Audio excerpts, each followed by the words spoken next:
प्यार एक जमाने में दुनिया का सबसे खूबसूरत एहसास माना जाता था, लेकिन आज के टाइम में प्यार एक गेम बन गया है, एक कंपटीशन, एक डोपामिन हिट। और जेन जी, जिसको सबसे ज्यादा डिजिटल वर्ल्ड ने शेप किया है, उनके लिए प्यार का मतलब बदल गया है। अब लोग किसी के साथ कनेक्शन महसूस करने के लिए नहीं, बल्कि खुद का वैलिडेशन लेने के लिए रिलेशनशिप में जाते हैं। इंस्टाग्राम में कपल्स गोल्स दिखाना, स्टोरीज में क्यूट मोमेंट्स शेयर करना और सबको ये दिखाना कि मैं भी अकेला नहीं हूँ, पर अंदर से खाली, कंफ्यूज, इनसिक्योर। जेन जी की रिलेशनशिप में सब कुछ फास्ट है, fast attachment, fast intimacy, fast breakup. कोई पेशेंस नहीं, कोई अंडरस्टैंडिंग नहीं, बस थ्रिल चाहिए। जब तक मजा आ रहा है सब कुछ ठीक है, जैसे ही रियलिटी सामने आई फीलिंग्स गायब। हम लोग इतने इमोशनली एग्जॉस्टेड हो चुके हैं कि हम प्यार की असली मीनिंग को भूल गए हैं। अब किसी में कमियां एक्सेप्ट करना हमें नहीं आता। जैसे ही किसी में प्रॉब्लम दिखी, हम स्वाइप करने के लिए रेडी होते हैं। एक और ऑप्शन, एक और बंदा, एक और सांस टू एस्केप डिस्कम्फर्ट। पहले के जमाने में रिश्तों में स्ट्रगल्स होते थे, लोग लड़ते थे, समझते थे, ठीक करते थे। आज के जमाने में ब्लॉक कर दिया, घोस्ट कर दिया या बस छोड़ दिया बिना एक्सप्लेनेशन के।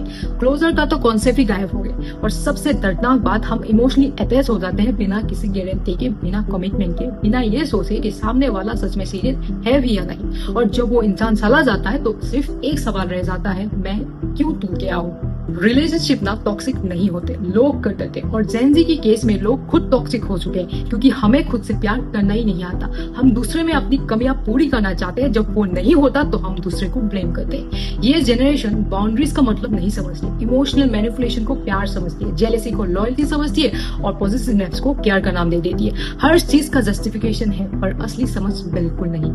और सबसे फनी पार्ट, हम लोग हीलिंग के नाम पे दूसरी रिलेशनशिप में घुस जाते हैं। रिबाउंड को लव समझ लेते हैं, सिर्फ इसीलिए ताकि हमें अकेला महसूस ना हो। लेकिन हर बार और ज्यादा टूट जाते हैं और फिर सेल्फ वर्थ और कम हो जाती है। क्या तुम्हें पता है कि कितने लोग एक टॉक्सिक रिलेशनशिप में सिर्फ इसीलिए बने रहते हैं क्योंकि उन्हें लगता है कि अब यही सब कुछ है, क्योंकि उन्होंने इतना इन्वेस्ट कर दिया होता है कि उन्हें लगता है अब निकलना हरामी जैसा होगा। बस सच तो यह है कि अगर एक रिश्ता तुम्हें मेंटली डिस्ट्रॉय कर रहा है तो उससे निकल जाना स्ट्रेंथ की निशानी है, वीकनेस की नहीं। आजकल लोग किसी को समझने की कोशिश नहीं करते, बस एक्सपेक्टेशन होती है वो मुझे मैसेज करे, मेरे साथ टाइम स्पेंड करे, मेरी बातें समझे, पर खुद कुछ देने का मन नहीं होता। सब कुछ लेना चाहते हैं और जब सभी लेना चाहते हैं तो रिश्ता खाली हो जाता है। तुमने कभी नोटिस किया है, जब एक कपल ब्रेकअप करता है तो सिर्फ रिलेशनशिप नहीं, कॉन्फिडेंस भी ब्रेक होता है, ट्रस्ट भी ब्रेक हो जाता है। अगला बंदा जब आता है उसे सारी पुरानी गलतियों का बोझ उठाना पड़ता है और फिर हम कहते हैं अब किसी पे भरोसा नहीं होता।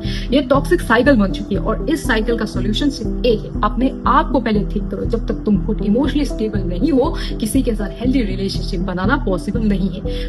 प्यार में ना कोई बंदा तुम्हारा दर्द नहीं भरेगा, वो तुम्हारे साथ चलेगा, पर जख्म भरने का काम तुम्हारा खुद का है।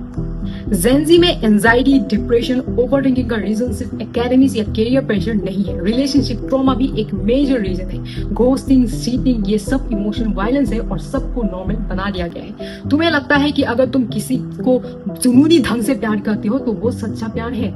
नहीं, वो तुम्हारी इनसिक्योरिटी का सिम्टम है, तुम्हारा त्यागने का डर है। और जब तुम उस फियर से ड्रिवन रिलेशनशिप में जाते हो तो तुम्हारा बिहेवियर पॉजिटिव हो जाता है। और दूसरी तरफ कुछ लोग ऐसे होते हैं जो हर इंसान को टेस्ट करते रहते हैं, loyalty test, love test, silent test. क्यों करते हैं ऐसा? क्योंकि उन्हें ट्रस्ट करना ही नहीं आता।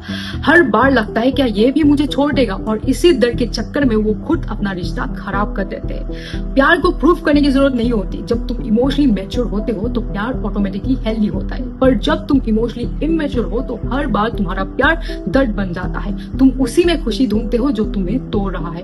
जेन जी रिलेशनशिप में सब कुछ ऑनलाइन होता है, कॉल पे लड़ाई, मैसेज पे ब्रेकअप, स्टोरी पे इनडायरेक्ट, और फिर लेट नाइट क्राइम सेशन। फिर नेक्स्ट मॉर्निंग एक और बंदा या लड़की को फॉलो की जाती है ताकि रिबाउंड मिले। सब कुछ सरफेस लेवल, सब कुछ ईगो बेस्ड।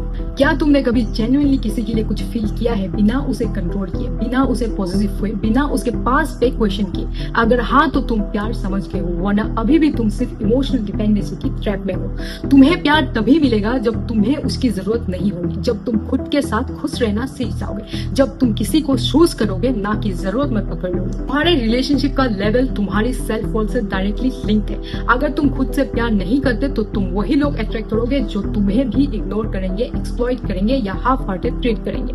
रिश्तों का सच ना बहुत कड़वा है। सबको प्यार चाहिए पर किसी को उसका बोझ नहीं उठाना। सबको कंपेनियनशिप चाहिए पर कोई पैशन नहीं। सबको लॉयल्टी चाहिए पर टेम्पटेशन से लड़ने की हिम्मत ही नहीं। तुम अगर जेनजी हो तो थोड़ा रुक जाओ, अपने इमोशंस को समझो। इंस्टेंट ग्रेटिफिकेशन के चक्कर में लॉन्ग टर्म पेन मत ले आओ।